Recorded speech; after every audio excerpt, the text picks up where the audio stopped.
Muy buen día a quien nos ve. En esta ocasión tenemos la presentación de los círculos de exposiciones, de ponencias con nuestros estudiantes de la maestría en ciberdelincuencia de la Universidad Internacional de La Rioja. En esta ocasión vamos a hablar del contexto general de la norma ISO 27894, que tiene una versión del 2023.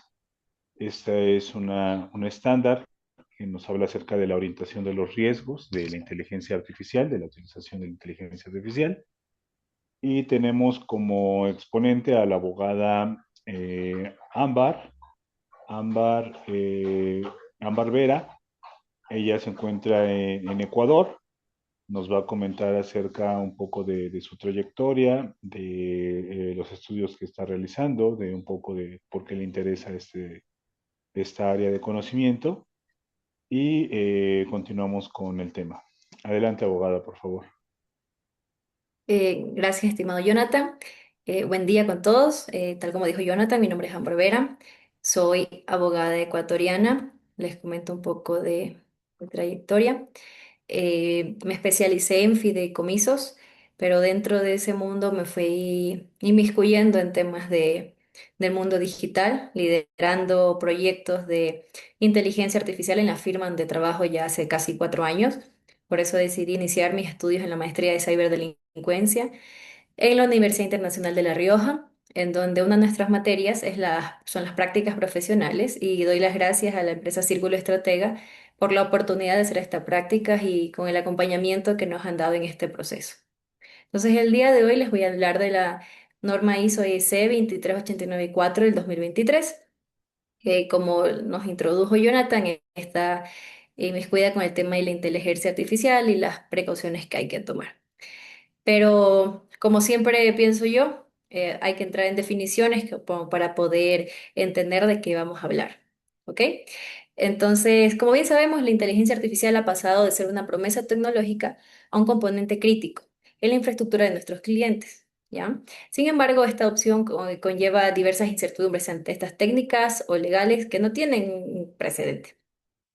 El día de hoy, al introducirnos en esta norma ISO, que es un manual técnico, que también es una brújula internacional que permite a las organizaciones que navegan cuidar el riesgo de la inteligencia artificial sin frenar la innovación constante y diaria a la que nos estamos enfrentando las empresas y las personas naturales. ¿Ok? Em, entonces voy a empezar con unas definiciones de qué es la IA, ¿ya? Porque hay que definir para poder interpretarla de una forma correcta. Una de estas definiciones es de John McCarthy, que es considerado el padre del término, la define como la ciencia e ingeniería de hacer máquinas inteligentes. Russell y Norvin, autores del texto base en esta materia, proponen que es el estudio de agentes que perciben su entorno y estos actúan para maximizar sus posibilidades de éxito. Y finalmente tenemos otra definición de la Organización para la Cooperación y el Desarrollo Económico, cuya definición es el estándar para los reguladores actuales, describiéndola a la inteligencia artificial como un sistema basado en máquinas que para objetivos explícitos o implícitos infiere esta para generar salidas como las predicciones o las decisiones que influyen en entornos reales o virtuales. ¿Ok? Entonces vamos a ver cuál es el primer contacto que tuvimos con la inteligencia artificial. El origen formal de esta disciplina se remonta al verano de 1956 en el Dartmouth College, donde un grupo de científicos sentó bases de lo que hoy vivimos. Pero, ¿cuándo tuvo la humanidad realmente su primer contacto real? Hay un caso emblemático, que fue el caso ELISA en los años 60, que esta fue creada en el MIT. Ya fue el primer chatbot capaz de procesar un lenguaje natural, simulando ser un psicoterapeuta.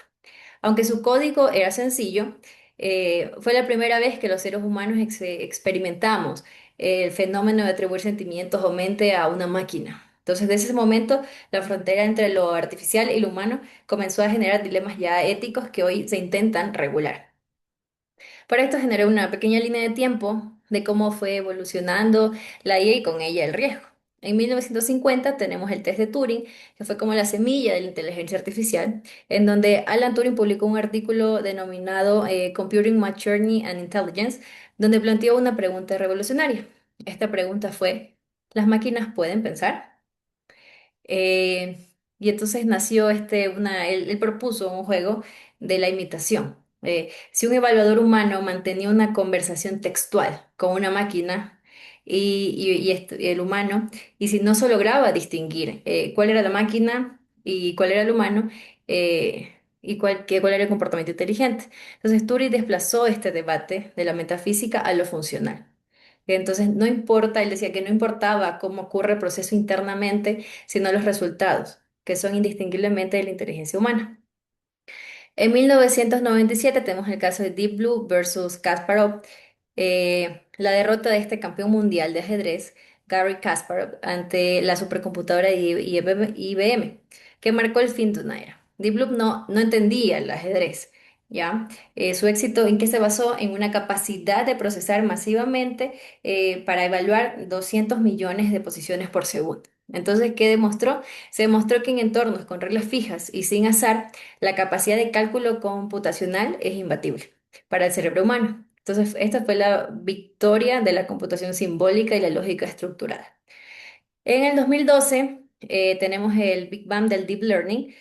Aunque las redes neuronales existían desde hace ya algunas décadas, en 2012 ocurrió una alineación perfecta entre algoritmos refinados, entre grandes bases de datos que son los MaginNet y la potencia del cálculo.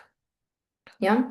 El modelo de este AlexNet redujo drásticamente el error en el reconocimiento de imágenes, ya que por primera vez las máquinas no solo seguían instrucciones, ¿ya? Sino que éstas aprendían a identificar, por ejemplo, que era un gato o un coche mediante la detección de patrones de millones de píxeles. Y pasamos una programación basada en reglas, por ejemplo, si sucede A, haz B, al aprendizaje automático, que por ejemplo, aquí tienes miles de ejemplos de A, descubre tú mismo las reglas. ¿Ok? Y en el 2016 pasamos al AlphaGo y el salto a la intuición. El Go es un juego exponencialmente más complejo que el ajedrez, donde hay más movimientos posibles y hay una creatividad estratégica en este juego. En su partida contra Lee Sedol, AlphaGo realizó famoso movimiento 37, una jugada que los expertos humanos lo calificaron inicialmente como un error, pero que este error resultó ser una genialidad que ningún humano habría intentado. Porque a diferencia del Deep Blue, AlphaGo aprendió jugando millones de veces contra sí mismo y no solo dominó la lógica, sino que desarrolló una especie de intuición digital para evaluar posiciones ambiguas. Y llegamos al 2022, que es una fecha que recordamos y en mi caso específico recuerdo mucho, que fue la exposición de la IA generativa. Cuando la llegada de modelos como GPT en OpenAI, la IA dejó de ser una herramienta únicamente de análisis para convertirse en una herramienta de creación. La IA ya no solo reconoce una imagen o traduce un texto, ahora es capaz de generar un contenido original con códigos de programación, como el arte, el razonamiento complejo a partir de un lenguaje natural. El lanzamiento del ChatGPT a finales del 2022 democratizó este uso, porque puso esta potencia en manos de cualquier persona solo con que tuviera conexión a Internet. ¿Ya? Entonces, aquí inició una carrera tecnológica que está redefiniendo actualmente no solo la tecnología, sino la economía, la educación y el trabajo. O sea, ya pilares que son fundamentales para nosotros los seres humanos. Mientras que Deep Blue era un experto en un área muy estrecha, la inteligencia artificial actual tiende a ser una generalidad, acercándose cada vez a una capacidad de resolución de problemas multidisciplinares. Esta velocidad es la que genera la brecha. La tecnología corre a 100 kilómetros por hora, pero la gestión de los riesgos a veces se queda estática. Entonces ahí es cuando intervienen estas normativas, por ejemplo, en la que estamos hablando en este momento, la ISO 23894, que llega precisamente a cerrar esa brecha. ¿Ok? Entonces vamos a ver qué es la ISO 23894. Pero para entender esto, como yo hice en algún punto, entender primero qué es ISO. La ISO es la Organización Internacional de Normalización. ¿Qué se encarga esta ISO? Esta organización de crear estándares para casi todo lo imaginable, desde el tamaño de las tarjetas de crédito hasta sistemas de gestión de calidad como la famosa ISO 9001. ¿Ok? ¿Y qué es el IEC? Es la Comisión Electrotécnica Internacional, que tiene un enfoque más específico y se encarga de la normalización en los campos de la electrotecnia, electrónica y tecnologías relacionadas. Entonces, ¿qué es exactamente este estándar de 23894? A diferencia de otras ISO, que establecen unos requisitos obligatorios para poder certificarte con esta ISO por las empresas que siguen que se certifican para tener ciertos clientes o casos determinados, esta ISO 23894 es una guía de orientación. ¿Ya? Y esta ISO nos proporciona directrices detalladas sobre cómo las organizaciones deben gestionar los riesgos relacionados con la inteligencia artificial. Entonces, no se trata de revisar el sistema al final del desarrollo. Se trata de gestionar el riesgo desde la concepción de la idea, pasando por la obtención de datos hasta el retiro del modelo. ¿Ok? Es un lenguaje común que permite que el equipo de tecnología de la información o el equipo legal, por ejemplo, en mi caso, y las altas direcciones, los gerentes, podamos hablar el mismo idioma respecto a las amenazas tecnológicas que tenemos a nosotros como empresas y a los clientes que trabajan con nosotros. Entonces, esta ISO, como le dije al inicio, es una brújula en un entorno tecnológico que es incierto, ¿ya? Y nos proporciona un marco conceptual práctico para evaluar, identificar este tipo de amenazas. ¿Ya? Para entender la importancia de esta norma, debemos mirar un poco el contexto. Estamos viendo una exposición cámbrica, diría yo, de la inteligencia artificial. Modelos como los transformadores preentrenados han democratizado el uso de la inteligencia artificial, pero también el uso o sea, de todas las personas de la inteligencia artificial también ha democratizado los riesgos. ¿Ya? Porque antes la IA era predecible porque se basaba en reglas fijas, pero hoy los sistemas aprenden y evolucionan. Este dinamismo genera una brecha. La tecnología corre a 100 kilómetros por hora, pero la regulación va a la mitad, va a 50 kilómetros por hora. Y la gestión de los riesgos a veces se queda estática por esto, porque no alcanza a la velocidad de la inteligencia artificial y no la vamos a alcanzar. Pero por eso tenemos normas que nos ayudan a acercarnos un poco más y disminuir esta brecha. Esta ISO llega para cerrar esta brecha, ofreciendo una estructura que se adapta a la velocidad del cambio tecnológico sin sacrificar la seguridad. Esta ISO tiene una relación estratégica con la ISO 31000. ¿Por qué? Porque esta ISO 23894 no inventa nada sobre la rueda. Ya se construye sobre los cimientos de esta ISO 31000, que es el estándar universal de la gestión de riesgos. Sin embargo, hay una distinción crítica. La gestión de riesgos tradicional suele ser estática, se queda en el tiempo. En cambio, la gestión de riesgos en la inteligencia artificial debe considerar la incertidumbre algorítmica, porque estamos hablando de sistemas que pueden presentar deriva de datos, donde el rendimiento del modelo cae con el tiempo, o casos donde la lógica del sistema es una caja negra. Esta norma 23894 toma los principios de la norma 31000 y les añade la capa de complejidad necesaria para manejar procesos que no son 100% predecibles por el ser humano. Tenemos dentro de esta norma unos conceptos fundamentales. Para poder gestionar el riesgo, primero debemos nombrar correctamente las cosas. La norma introduce términos que serán el pan de cada día en la consultoría moderna, como por ejemplo la explicabilidad, la robustez y la transparencia. La explicabilidad: no basta con que la inteligencia artificial nos dé un resultado. Debemos poder explicar por qué llegó a esa conclusión. Porque si a un cliente se le deniega una estrategia fiscal por una inteligencia artificial, debemos poder auditar ese proceso. En la robustez se refiere a qué tan difícil es romper el sistema con datos corruptos o con ataques. Y la transparencia es el deber que tenemos de informar de que se está interactuando con una inteligencia artificial y bajo qué parámetros opera. Estos conceptos son las primeras líneas de defensa contra reclamaciones legales. Por ejemplo, en mi caso, al ser abogada, trabajar en una firma, si vamos a usar sistemas de inteligencia artificial para el desarrollo de ciertos productos que un cliente nos debemos informar para tener en cuenta los riesgos a los que estamos expuestos. Dentro de la IA tenemos un ecosistema y la gestión de riesgos no va a recaer solamente en una persona. La norma identifica un ecosistema de actores. ¿Ya? Tenemos a los proveedores de datos, cuya negligencia en la limpieza de datos nos puede causar sesgos. Están también los desarrolladores, que eligen la arquitectura. Y también tenemos los actores, para mí los más importantes, que son los usuarios o los implementadores. Porque muchas empresas sí, o sea, compran soluciones de inteligencia a terceros pensando que el riesgo es únicamente del proveedor, o sea, que de quien me da la inteligencia artificial. Pero la ISO 23894 es clara, te dice, quien despliega la inteligencia artificial es responsable del riesgo operativo. Entonces, las empresas deben lograr que la implementación de la inteligencia artificial sea segura y sea ética. ¿Ya? Pero, ¿por qué no usar simplemente la gestión de riesgos de tecnología de la información tradicional? La respuesta es la escalabilidad y la autonomía. En el software tradicional, si hay un bug o entiendes un fallo en el sistema, es predecible y sistemático, a diferencia de la inteligencia artificial. ¿Por qué? Porque en la inteligencia artificial los errores pueden ser sutiles, como un sesgo que discrimina gradualmente a un sector específico de la población. Además, la inteligencia artificial puede aprender comportamientos no deseados durante su uso. Un modelo de atención al cliente podría empezar a insultar o filtrar datos si no hay un control de riesgo dinámico. ¿Ok? Porque estamos en una tecnología que vive y por tanto el riesgo es un objetivo móvil. ¿Ok? Eh, la inteligencia artificial tiene un ciclo, que es un ciclo de vida y el riesgo tiene que gestionarse en cada fase. Tenemos la primera fase, que es el diseño. Por ejemplo, en esta fase nos preguntamos, ¿es ético lo que queremos hacer?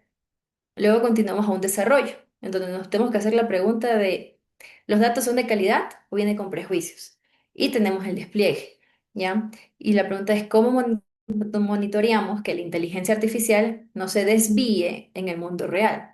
Entonces, este enfoque integral evita que el error común de auditar la inteligencia artificial solo cuando esta ha causado un problema, o sea, ser algo reactivo en vez de tener una prevención en la fase del diseño, que es estadísticamente 10 veces más económica que la corrección ya en fases de despliegue. Pero dentro de esta norma, de la ISO y todo este mundo de la inteligencia artificial, ya hay normativa que se ha expedido por ejemplo, la Unión Europea que desarrolló la primera ley integral en el mundo que clasifica la inteligencia artificial por niveles de riesgo. Entonces, si un sistema es de alto riesgo, la ley exige una gestión documental estricta. Ya, por ejemplo, ¿cómo cumple una empresa con esa ley? Usando la ISO 23894, que es objeto de este estudio, como una herramienta técnica. También tenemos una norma NIS en Estados Unidos, te explica, por ejemplo, la ventaja y ahí vemos cómo las normas se han ido desarrollando. ¿Cuál es la ventaja de estas normas? De estas normas ISO es que es el estándar de consenso global. Que, por ejemplo, permite que empresas, en el caso, por ejemplo, de México, con clientes en Europa o Estados Unidos, tienen un marco de cumplimiento unificado. ¿Ok? Hay líneas de defensa que tenemos que llevar en el tema de la aplicación de la inteligencia artificial y objetivos estratégicos que se buscan con esta norma. Dentro de eso tengo la gobernanza, la ética y luego tres líneas de defensa eh, para poder seguir protegiendo de la inteligencia artificial o buscando soluciones no tanto reactivas, sino preventivas. ¿Ok? Entonces, ¿cuál es el retorno de inversión de aplicar esta norma ISO? Primero tenemos la gobernanza. ¿Qué te permite la gobernanza? Que los socios, por ejemplo, de una firma o los directivos de los clientes tomen decisiones basadas en datos, ¿ya? No en el miedo a implementar la tecnología. También, como segundo punto, tenemos la resiliencia, que en un mundo donde los ciberataques a los modelos de inteligencia artificial proliferan, ¿ya? Y van en aumento cada día. Entonces, estar alineado a esta ISO 23894 significa que hay un plan de respuesta ante estos ataques, ¿ya? Y si bien esto no busca una IA perfecta, busca una IA que sea controlada y que sea confiable. ¿Ya? Porque la implementación de la inteligencia artificial no tiene que ser un proyecto exclusivo del Departamento de Tecnología de la Información, por ejemplo, en una firma legal. No, tiene que ser un proyecto institucional que adopte un modelo en todas las escalas de la empresa. ¿Ya? Y por ejemplo, unas tres líneas de defensa que puede definir una empresa puede ser la primera línea del negocio, ¿ya? Que los usuarios directos que están utilizando la inteligencia artificial en su día a día deben entender el alcance del agente de inteligencia artificial que usa. Por ejemplo, en una firma de abogados, los abogados que usan la inteligencia artificial tienen que entender el alcance de este agente, ¿ya? Como segunda línea tenemos los riesgos y el cumplimiento. ¿Quiénes definen las políticas? ¿Cuáles son los límites éticos? Y asegurar el cumplimiento de las leyes como la europea y, por ejemplo, como la ley de la protección de datos, que ya en países latinoamericanos también ya está cada día más presente y con multas inclusive por falta de cumplimiento. Y en una tercera línea tenemos la auditoría, quienes validan que los controles técnicos funcionen y que exista una trazabilidad absoluta de las acciones que hizo la gente o el bot del caso que usara. Una pregunta que me hice haciendo esta investigación, ¿cuáles son los vectores de riesgos técnicos que existen? Entonces, entrando, por ejemplo, en un detalle técnico de la investigación, llego a que hay que vigilar el sesgo algorítmico, porque si entrenamos una IA, por ejemplo, de recursos humanos, con datos históricos, donde solo contrataban a hombres, como eran los tiempos de antes, la inteligencia artificial ¿qué va a aprender? Que ser hombre es un requisito para el éxito. Y esto es un riesgo legal masivo. Otro vector son las alucinaciones. Por ejemplo, en modelos de lenguaje, tengo un entorno fiscal. Una inteligencia artificial que se inventa una ley tributaria o un artículo del código tributario y esta nos puede causar sanciones graves. Ya, por ejemplo, me meto a ChatGPT, le digo necesito hacer una contestación al ente de control, que en el caso, por ejemplo, en Ecuador, que tenemos el SRI, que es el sistema de rentas internas, y me hace una contestación, citándome al código tributario con un artículo que no existe. Por eso esta norma nos obliga a establecer mecanismos de verificación humana o human in the loop, ¿ok? Porque si no, los riesgos no solamente son de quien usó la inteligencia artificial, sino las trasladas al cliente. ¿Qué riesgos éticos y legales hay? Por ejemplo, la privacidad es el gran reto. Los modelos de inteligencia artificial suelen memorizar, por decirlo así, parte de sus datos de entrenamiento, ¿ya? Y han habido casos donde por ejemplo, se han extraído números inclusive de tarjetas de crédito simplemente cuando sabes preguntar a la inteligencia artificial. Otro riesgo que tenemos es la propiedad intelectual, ¿ya? Y ahí surgen preguntas como, ¿de quién es el reporte que generó la inteligencia artificial? ¿Del programador, del usuario o del dueño del modelo? Esta ISO 23894 sugiere establecer marcos de responsabilidad claros en los contratos y en los procesos internos para evitar estos vacíos legales que dejen desprotegida a la organización. Pero existe dentro de esta norma desafíos. Desafíos que así como la inteligencia avanza, estos desafíos también avanzan y crecen. ¿Ya? No todo es sencillo. Implementar esta norma tiene desafíos. Uno de ellos es la falta de talento experto. Por ejemplo, no hay suficientes profesionales que entiendan tanto de gestión de riesgos como de aprendizaje profundo, de deep learning. También está el costo que esto nos genera. Por ejemplo, monitorear una inteligencia artificial 24/7 requiere herramientas de software especializadas, ¿ya? Eh, y que generan un costo, pero hay que las empresas que usen esta inteligencia artificial tienen que entender que el costo de no gestionar el riesgo es infinitamente mayor, ¿ya? Por ejemplo, un escándalo de discriminación por inteligencia artificial puede destruir el valor de una empresa que ha tenido una marca construida con una gran reputación durante décadas. Entonces, para mí, en esta primera fase de la investigación de la ISO 23894 expedida en el 2023, es que esta ISO no es una barrera para el progreso tecnológico, en lo absoluto. No es un freno, pero sí es un cinturón de seguridad que permite que nuestro vehículo empresarial vaya más rápido, pero esté protegido. La resiliencia organizacional va a depender de nuestra capacidad para poder integrar la inteligencia artificial de forma transparente, de forma ética y auditada. Eh, con esto concluyo con la primera parte de mi proyecto y espero que les haya servido. Gracias. Ok, pues muchas gracias, Ámbar, por esta introducción a este tema. Eh, yo rescato algunos temas que se me hicieron de relevancia. Mencionas que en efecto los sistemas llegan a tener comportamientos que no conocemos. Eso nos pasa en el área de ingeniería muy frecuentemente. Le llamamos cajas negras. Sabemos que entra, sabemos que sale, pero no sabemos necesariamente cómo se está procesando al interior de cada sistema, de cada algoritmo. Y con la inteligencia artificial, pues bueno, esto aumenta, el riesgo aumenta, entonces por eso lo tenemos que tener mucho más claro. También hablabas de que son proyectos institucionales, ya en efecto, ya no es una cuestión de gustos, sino que cada vez las organizaciones lo van a ir adoptando más en su día a día, los productos cada vez van a tener mucho más funcionalidad en cuanto a inteligencia artificial y es un tema que nos aborda a todos desde diferentes perspectivas como profesionales. Pues bien, de momento creo que estaría bien con esta investigación que has realizado. En la segunda entrega, pues bueno, ya vas a introducirte más en los temas de riesgos desde la perspectiva de ciberdelincuencia. Ya comentabas algunos vectores que podrían ser de interés. Y bueno, la idea es que en la segunda entrega pues se pueda profundizar más en cuanto a estos aspectos. No sé si tengas algún comentario o algo más que agregar, Ámbar. No, no, nada, Jonathan. Gracias más bien por el tiempo y por estos bullet points que a mí me sirven como para seguir puliendo la investigación.